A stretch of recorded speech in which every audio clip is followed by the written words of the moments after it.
adalah seperangkat kecakapan khusus untuk mengirim dan menerima pesan yang dimiliki oleh konselor untuk membantu konseli dalam proses konseling menentukan alternatif pilihan secara tepat dalam menghadapi permasalahan yang dialami. Bagian keterampilan konseling. Yang pertama, keterampilan attending. Perilaku attending disebut juga perilaku menghadiri klien yang mencakup komponen kontak mata, bahasa tubuh, dan bahasa lisan. Adapun manfaat perilaku attending yang baik yaitu dapat meningkatkan harga diri klien, menciptakan suasana yang aman, dan mempermudah ekspresi perasaan klien dengan bebas. Yang kedua, keterampilan observasi. Mengobservasi adalah sumber dari belajar konselor dan klien. Jarsub 1983 menyatakan bahwa yang hendaknya diobservasikan konselor adalah dimensi fisik klien, dimensi emosional klien, dan dimensi intelektual klien. Yang ketiga, keterampilan mendengarkan. Yang keempat, keterampilan empati. Terdapat dua empati. Yang pertama, empati primer, yaitu bentuk empati yang hanya berusaha memahami perasaan. Yang kedua, empati tingkat tinggi, yaitu empati apabila pemahaman konselor terhadap perasaan, pemikiran, keinginan, serta pengalaman klien lebih mendalam dan menyentuh klien karena konselor ikut dengan perasaan tersebut. Yang kelima, keterampilan refleksi perasaan. Terdapat tiga jenis refleksi, yaitu pertama, refleksi perasaan, yaitu keterampilan atau teknik untuk dapat memantulkan perasaan klien. Yang kedua, refleksi pikiran, yaitu teknik untuk memantulkan ide, pikiran, dan pendapat klien. Yang ketiga, refleksi pengalaman, yaitu teknik untuk memantulkan pengalaman-pengalaman klien sebagai hasil pengamatan terhadap perilaku verbal dan non-verbal klien. Yang keenam, keterampilan eksplorasi. Terdapat tiga jenis dalam teknik eksplorasi. Yaitu satu, eksplorasi perasaan, yaitu teknik yang dapat menggali perasaan klien yang tersimpan. Yang kedua, eksplorasi pikiran, yaitu teknik untuk menggali ide, pikiran, dan pendapat klien. Yang ketiga, eksplorasi pengalaman, yaitu keterampilan untuk teknik menggali pengalaman-pengalaman klien. Yang ketujuh, keterampilan menangkap pesan utama. Yang kedelapan, keterampilan pertanyaan terbuka dan pertanyaan tertutup.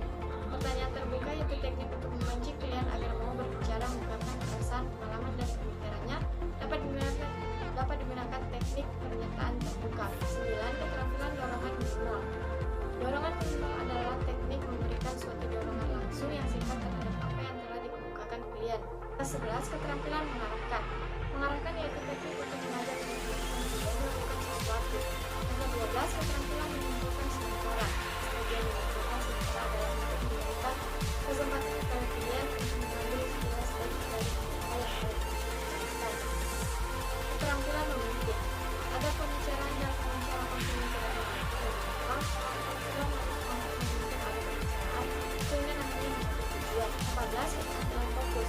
Fokus membantu klien untuk memusatkan perhatian pada pokok pembicaraan. Yang ke-15, keterampilan konfrontasi. Adapun tujuan teknik ini adalah mendorong klien mengadakan penelitian dari secara jujur, meningkatkan potensi klien, membawa klien kepada kesadaran adanya diskrepansi, konflik, atau kontradiksi pada dirinya. Yang ke-16, keterampilan menjernihkan. Menjernihkan adalah suatu keterampilan untuk menjernihkan ucapan-ucapan klien yang samar-samar, kurang jelas, dan agak meragukan. Yang ke-17, memudahkan. Adalah suatu keterampilan membuka komunikasi agar klien dengan mudah berbicara dengan konselor dan menyatakan perasaan, pikiran, dan pengalamannya. 18. Keterampilan saat diam. Tujuan diam adalah menaati klien sedang berpikir. Sebagai protes jika klien ngomong berbelit-belit, menunjang perilaku attending dan empati sehingga klien bebas bicara. Yang ke-19, keterampilan mengambil inisiatif. Mengambil inisiatif perlu dilakukan konselor manakala klien kurang bersemangat untuk berbicara. Tujuan teknik ini adalah mengambil inisiatif jika klien kurang bersemangat, jika klien lambat berpikir, jika klien kehilangan arah pembicaraan. Yang ke-20, keterampilan memberikan nasihat. Pemberian nasihat sebaiknya dilakukan jika klien bertanya. Walaupun demikian, konselor tetap harus mempertimbangkannya apakah pantas untuk memberikan nasihat atau tidak. Ke-21, pemberian informasi. Dalam hal informasi, mengenal klien sama halnya dengan pemberian nasihat. Tetapi jika konselor mengetahui informasi sebagai keyakinan oleh klien, tetap menyesuaikannya. Ke-22, keterampilan merencanakan. Konselor harus dapat membantu klien untuk dapat membuat rencana berupa suatu program atau action, perbuatan nyata yang produktif bagi kemajuan dirinya. Yang ke-23, keterampilan menyimpulkan. Proses konseling terdiri dari 3 tahap, yaitu tahap awal atau tahap mengidentifikasi masalah, tahap pertengahan atau disebut tahap kerja, tahap akhir atau tahap perubahan dan tindakan konseling. Tujuan utama keterampilan komunikasi konseling adalah untuk membantu konseling mengembangkan keterampilan pribadi dan inner strength atau kekuatan batin agar mereka dapat menciptakan kebahagiaan di dalam kehidupannya sendiri dan orang lain. Tujuan utama konseling adalah menolong konseling untuk dapat berubah dalam cara berpikir dan atau dalam tindakan mereka sehari-hari sehingga terhindar dari konsekuensi-konsekuensi negatif.